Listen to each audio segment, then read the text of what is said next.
Olha, nosso convidado hoje é o secretário estadual da Fazenda, Carlos Eduardo Xavier. O secretário disse, semana passada, e eu destaquei no blog do Diário, que o tarifaço de Donald Trump tem impacto devastador na economia do Rio Grande do Norte. Cadu convocou a bancada federal potiguar para defender os interesses da classe empresarial potiguar. E ontem teve reunião com os empresários, inclusive com a turma da Federação das Indústrias, FECMES, enfim.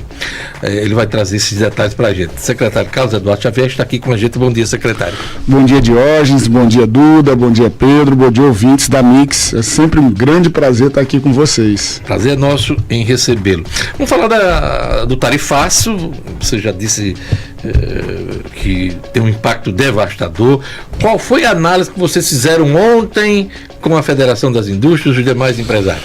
Olha, Diógenes, a gente, por determinação da governadora, o secretário de Desenvolvimento, Alan Silveira, eu, enquanto secretário da Fazenda, o secretário de Agricultura, Guilherme Saldanha, a gente se reuniu ontem com os representantes empresariais dos segmentos mais afetados, Duda, por essa medida, que são exportadores, né? Exportadores de pescado, exportadores de sal, exportadores de caramelos e confeitos, acima, os doces aqui, que também são extremamente impactados. Fruticultura também, né? Pouco para os Estados Unidos, mas também são, mas muito pouco.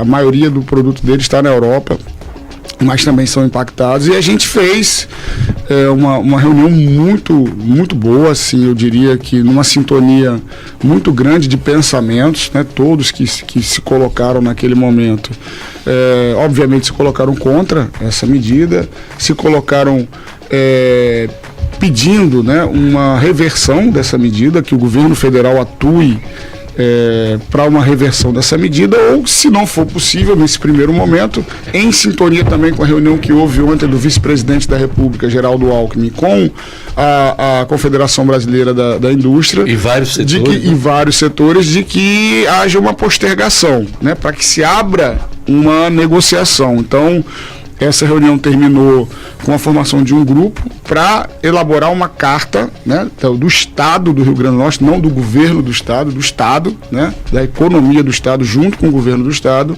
encaminhada ao governo federal para que haja diálogo, né, firmeza, mas que com muita diplomacia a gente tente reverter essa medida que foi tomada com motivos politiqueiros, enfim. E é isso que eu queria perguntar e ressaltar. Desde o início, desde a primeira manifestação do presidente norte-americano, a grande argumentação é política. Isso. Porque até a economia brasileira tem, aliás, promove superávit para os Estados Unidos. Os Estados Unidos têm superávit nessa balança comercial com o Brasil. E o que é que os empresários disseram ontem ao governo do Rio Grande do Norte? Foi um pedido de ajuda, né? Assim, porque a gente está falando aqui para as pessoas que estão ouvindo, por exemplo, na indústria de caramelos, quase 100% da exportação é para os Estados Unidos. 100% com o pescado também, né? O pescado chega a 75%, de ordem. Pescado e sal. Pescado e sal é 75%. Mas a gente está falando aqui de 3/4 do produto exportado por eles vai para os Estados Unidos. Então, assim, é um clima de muita angústia, né, de muita angústia, e é importante que as pessoas que nos ouvem agora, que são muitas, tenham a compreensão de que não é uma angústia do empresário, é a angústia do empresário e a angústia das pessoas que trabalham nessas empresas, né? Então, assim, a gente está falando de emprego. Você não ter para onde escoar a sua produção, você vai ter que reduzir a sua produção, e a consequência imediata é a demissão, demissão de trabalhadores. O presidente da FET chegou a apresentar um número de empregos ameaçados. 21 mil empregos. 21 mil empregos, né, nos vários setores. E né? Só no setor pesqueiro são 1.000 empregos diretos e 1.000 empregos indiretos. Isso. Então, assim, a gente... dentro desse ambiente de diálogo, a gente também, e acho que foi uma colocação também que surgiu de várias bocas ontem lá, o momento de crise também é um momento de oportunidade. E nesse sentido, o governo também vai atuar, Pedro, para tentar abrir novos mercados, né? Reabrir o mercado. Porque isso não é da hora para outra. Não é. Mas eu acho que faz parte, assim, ontem, em algum momento, Diógenes, me trouxe uma lembrança da pandemia. né, que era aquela situação de angústia, né, de extrema, algo inesperado, novo, mas que ali surgiram várias, assim, o mercado, o mundo olhou para a China e disse, não, peraí, a gente não pode terceirizar a manufatura do mundo para a China. Então, ali houve uma mudança de eixo, pelo menos se não total, mas parcial. Então, eu acho que esse episódio que não deveria estar acontecendo, lamentável, ele pode trazer essa possibilidade da gente retomar o mercado europeu para o pescado, talvez olhar para o sal e achar outro mercado. O sal é diferente porque tem uma questão de logística, o frete do sal, ele compõe uma fatia muito importante do preço da mercadoria. Então, pensar em exportar sal para a China já tem uma dificuldade maior, mas tem o Canadá, que você sabia que o sal dos Estados Unidos é muito usado para dissolver neve, né? O sal é usado em aeroportos. Certo. O Canadá tem essa característica, também está ali um pouco mais acima. Então, a gente abria a cabeça para abrir novos mercados para a produção do Rio Grande do Norte. Cadu, e a gente sabe que os impactos são enormes e a taxação já é prevista aí para começar em agosto, isso. Por exemplo. De imediato, como é que isso afeta a receita do nosso estado? Não, a gente, assim, isso é uma questão, até muita gente tem questionado sobre isso. É importante dizer que os produtos exportados, eles não pagam ICMS. A gente não exporta no Brasil imposto. Então, assim, não impacta diretamente a arrecadação, mas indiretamente é já. Porque demite pessoas, essas pessoas não têm emprego, não têm renda, não consomem, então isso vai... Se a gente está falando aqui em 20 mil empregos, né?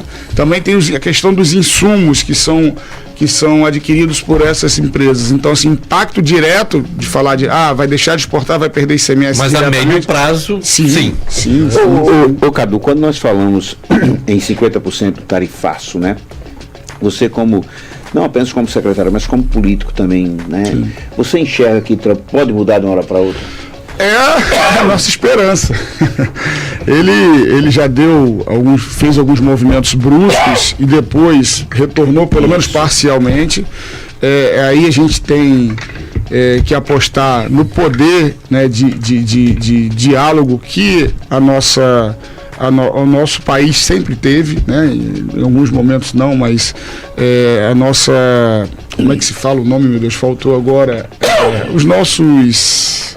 meu Deus, daqui a pouco eu lembro. Mas a diplomacia. Os nossos diplomatas, obrigado, Duda, sempre tiveram poder de... Geraldo Alckmin é um deles, né? Isso. A diplomacia brasileira sempre funcionou bem. Então a gente tem a impressão que com a abertura do diálogo, claro, aí, Diógenes, aí é uma questão central. Não dá para interferir, né, na nossa soberania aqui, como você colocou, a carta inicia citando o ex-presidente, assim, uma carta totalmente descolada da realidade. Desproporcional descolada da realidade mesmo, uma interferência direta no poder judiciário do país. Agora, esse é o medo de muita gente.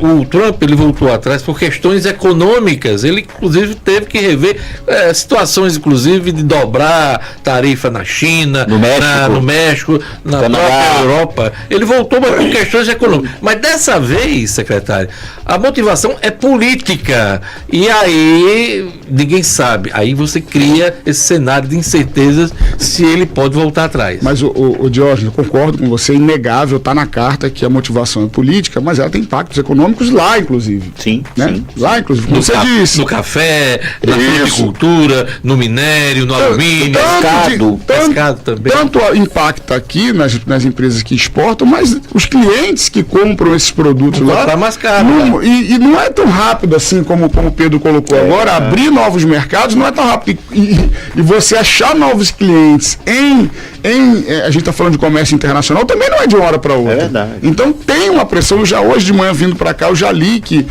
empresários norte-americanos já pressionam o presidente Donald Trump para ele rever isso. Então, a motivação é política, mas tem impactos também graves econômicos nos Estados Unidos. Aliás, essa é a estratégia do governo brasileiro e também dos empresários brasileiros de negociarem essas tarifas com as empresas né? Isso. Porque elas têm interesse, empresas, no caso, norte-americanas, né? lógico. Então, essa é uma das estratégias. Isso foi discutido ontem na reunião? Também. A gente fez uma discussão, obviamente, de medidas políticas, mas também se entrou na questão econômica de que, quando se fala em abertura de mercado, se colocou, mas é difícil, leva tempo.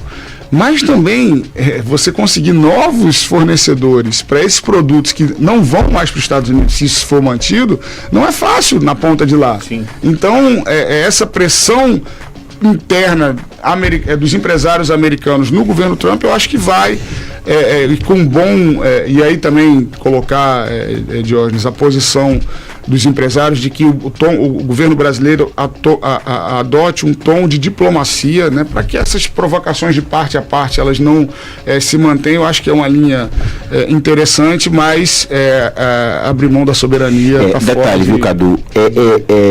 Tem um dado positivo nisso aí. Independentemente de como essa situação venha a terminar, abre os olhos também para o governo brasileiro para que se procure desde já novos parceiros. Isso. Que você não morra na mão dos Estados Unidos em alguns produtos. Né?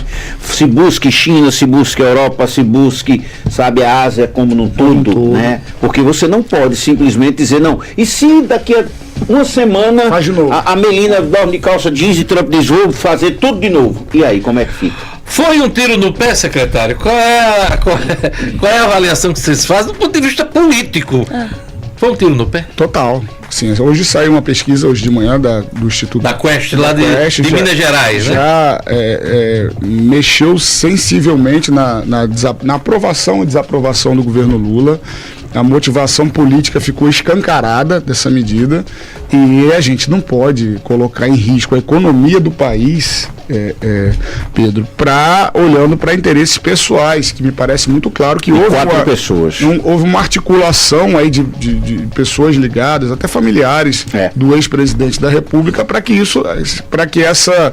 essa medida fosse tomada pelo governo americano. Hoje eu vi um vídeo, estava vindo para cá também, do ex-deputado, deputado licenciado Eduardo Bolsonaro, 03 de Jair Bolsonaro. Defendendo que os empresários brasileiros abram seus negócios nos Estados Unidos. Gente, é uma insanidade que beira a burrice. É verdade. Porque quando os empresários deixam de investir aqui e vão investir nos Estados Unidos, ou seja, lá onde for, ele deixa de gerar emprego no país, isso vai gerar desemprego aqui. Então, assim, está muito escancarado que a motivação foi política, que houve uma articulação de um grupo político do ex-presidente da República e o povo brasileiro não engoliu. Inclusive, nessa pesquisa tem lá que 80%, se eu não me engano, da população desaprova essa medida. 81%. Então... Lá em Brasília, o presidente da Fierna aqui na segunda-feira, todos querem cautela, negociação e que a lei de reciprocidade, que foi regulamentada e assinada pelo presidente essa semana, não seja usada, se for usada em último caso, de forma pontual. É isso o resumo da ópera. E o pleito é esse, Diógenes, e eles sabem, né, os empresários do Rio Grande do Norte sabem a proximidade que a governadora tem ao presidente Lula. Eles são companheiros históricos de caminhada, né, e até na reunião foi colocado, amanhã deve sair uma carta, não vai sair uma carta assinada pelo governo, pelos empresários, endereçada. Amanhã às 11 horas tem uma nova reunião para a gente finalizar com esse documento, né? E essa carta vai ser endereçada ao governo federal, no caso aí ao presidente Lula e ao vice-presidente Alckmin, que está no centro dessas negociações. Isso, para que haja a diplomacia, para que haja negociação e que a gente lute por essa reversão dessa medida estapafúrdia. Não tem outro... Até é difícil adjetivar isso, né? Tá, o nosso tempo está acabando, a conversa está boa, porque o tempo está voando aqui, mas vamos falar um pouquinho de política, né? Você encontrou a vice ideal, que história é essa? Deu match? É para valer ou é só um balão de ensaio? O que é que há de concreto aí na possibilidade de uma formação de chapa de Carlos Eduardo Xavier, do PT, com Mariana Almeida, prefeita de Paulo Paulo dos Ferros, que é do PSD. Isso. Diógenes, primeiro ressaltar o trabalho brilhante que a prefeita de Paulo dos Ferros vem fazendo naquele município. Ela foi reeleita agora, né, com uma votação expressiva, tem uma aprovação hoje de 80% da população do município. A eleição dela, a governadora apoiou, na reeleição dela, a governadora apoiou, ela apoiou a governadora na reeleição. São aliadas. Então há uma ligação político-eleitoral.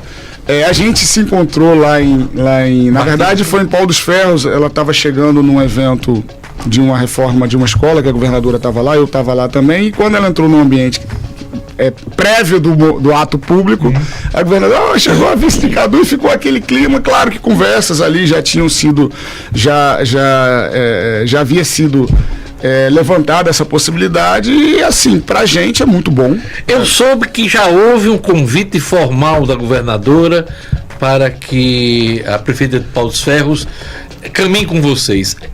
Houve isso? Houve. A governadora colocou isso, a gente colocou isso para ela. Mariana tem um extremo compromisso com o município de Paulo dos Ferros, ela acabou de ser reeleita, então ainda há uma estrada pela frente. Eu digo que o match, né, lá se deu match, agora a gente está num date, quem sabe lá na frente num casamento, e a gente consolide essa chapa no momento certo, Jorge, no momento eleitoral lá em 2026. Como ter Mariana no palanque e não ter Zenaide? Essa é uma discussão ainda. Veja, o Pedro, a senadora Zenaide é uma senadora que são do mesmo partido. Caminhou isso, são do PSD. Ela caminhou ao lado da governadora nos últimos anos. A gente tem ainda a expectativa de que ela esteja no nosso palanque, só quem pode tomar essa decisão é a senadora Zenaide, mas essa questão partidária, para ser bem honesto, não foi discutido nessa porque situação. Tem uma janela partidária em março, caso essas conversas avancem e o PSD não caminhe com o PT, com o MDB nas eleições do ano que vem, a Mariana pode migrar para uma outra legenda, e fala-se muito no MDB. A gente está colocando o carro na frente dos bois aqui, mas tudo isso está sendo discutido nesse momento, né? Esse momento é de conversas, de construção. O termo que eu gosto de usar é construção. O fato é que é um nome que a gente tem muita admiração, que a gente observa um potencial político não só no município de Paulo dos Ferros, mas em toda a região, lá em Martins. Impressionante a recepção que a população da região, porque ali não é só o povo de Martins que está no festival gastronômico, tem gente da região toda, tem gente do Rio Grande do Norte todo, tem gente da Paraíba, do Ceará, mas assim, a gente ficou muito tempo junto lá, eu, a governadora e Mariana, e foi impressionante a recepção das pessoas. Mas vocês já estão, vocês que eu falo, o PT, o grupo da governadora, você pré-candidato ao governo, já estão trabalhando com o cenário sem Zenaide Maia na composição? A gente está em compasso de espera. A gente já colocou, a governadora já colocou, eu coloquei, a presidente do partido hoje, Samanda, já colocou, presidente eleita. Mas vocês já sentaram com o Zenaide, já sentaram com o Jaime, que é o marido dela, prefeito de São Gonçalo do Amarante. Aliás, Jaime disse que esse assunto só no ano que vem vai ter definição. Eu vi até uma declaração, a gente não tem conversado, na verdade seja Vocês não têm conversado? Não tem havido, pelo menos que eu saiba, nos últimos dias, pelo menos, conversas com o Zenaide e com o Jaime, com o prefeito Jaime Calado. E eu vi uma declaração da senadora agora há pouco, ontem ou antes de ontem, dizendo que a eleição está muito longe. Então é o tempo dela, né? Mas os sinais que ela tem dado são sinais de que tá de azul agora, tá gravando vídeos, inclusive com a equipe do prefeito Alisson lá de Mossoró, enfim, tá dando todos os sinais de que ela tá mais para lá do que para cá. Como é que está? O que é que você acha disso? Não, eu acho que Os sinais são esses mesmo? Não? Tá perceptível, né?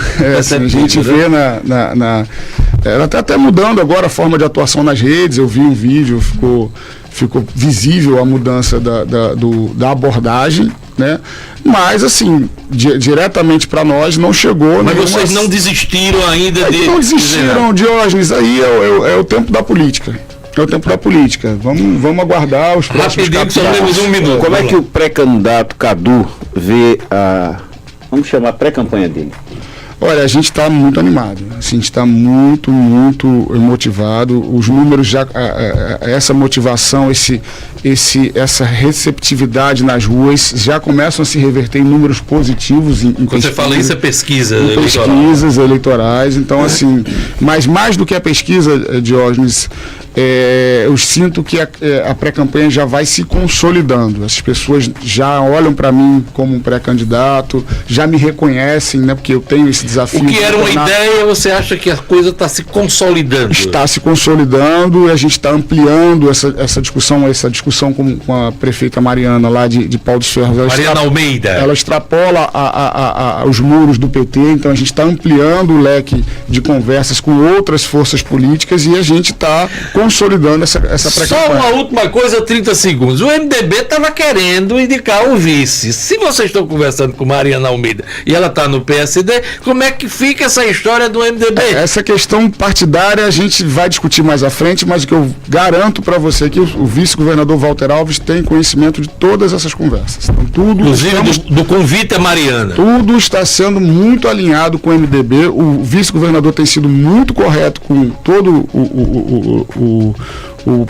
os membros do Partido dos Trabalhadores, membros do governo, então tudo muito bem alinhado junto com o vice-governador e o MDB. Olha, precisamos chamar, Cadu, outro dia aqui para falar só sobre política, né? Porque tem mais coisa para perguntar, né? Ficou pouco tempo para falar sobre E agradecer a Cadu o suco que ele trouxe para você. Del Valle?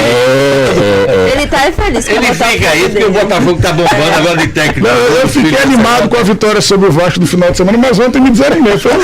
Tá fácil demais.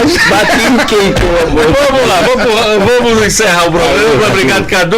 Muito Até obrigada. amanhã com o Jornal da Mix. Até mais. Valeu, pessoal. Tchau, tchau.